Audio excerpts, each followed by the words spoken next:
Why does God allow depression? Without depression, there is no happiness. Everything just gets watered down. You have to have poverty to appreciate wealth. And even when we have poverty, we don't even appreciate wealth.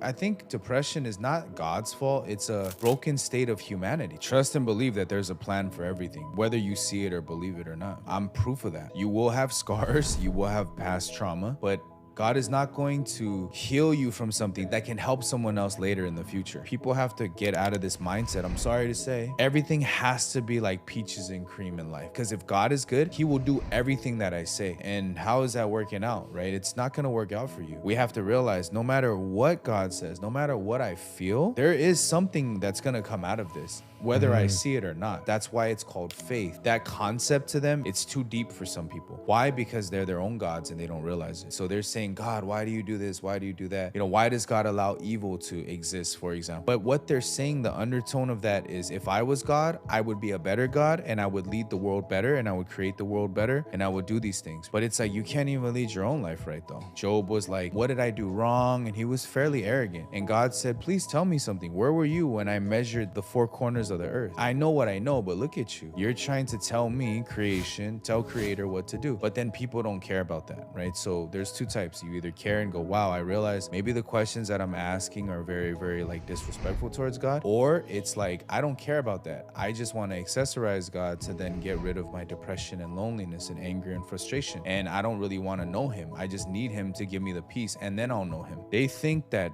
things are guaranteed. The one thing that is guaranteed is death. Everybody's gonna die. If you realize that, then you start to recognize something. Oh my gosh, I'm a person who I don't even deserve life. The fact that I have one more day on this earth is a blessing. The fact that I'm able to not only have a spouse, but a car and a good job and these things. When you start to think about it in that way, you don't get depressed. There's no reason to be depressed. You will sit there and go, wow, you know what? Honestly, God has given me every single thing. From the 10 toes to the 10 fingers that I have, people don't even have that. From the health that I have to wake up in the morning, people don't even have that. People don't recognize that. They expect all of these blessings to be their expectations. And then when God doesn't meet other expectations of ours, we then think it's God's problem. No, it's our problem. We have to bend.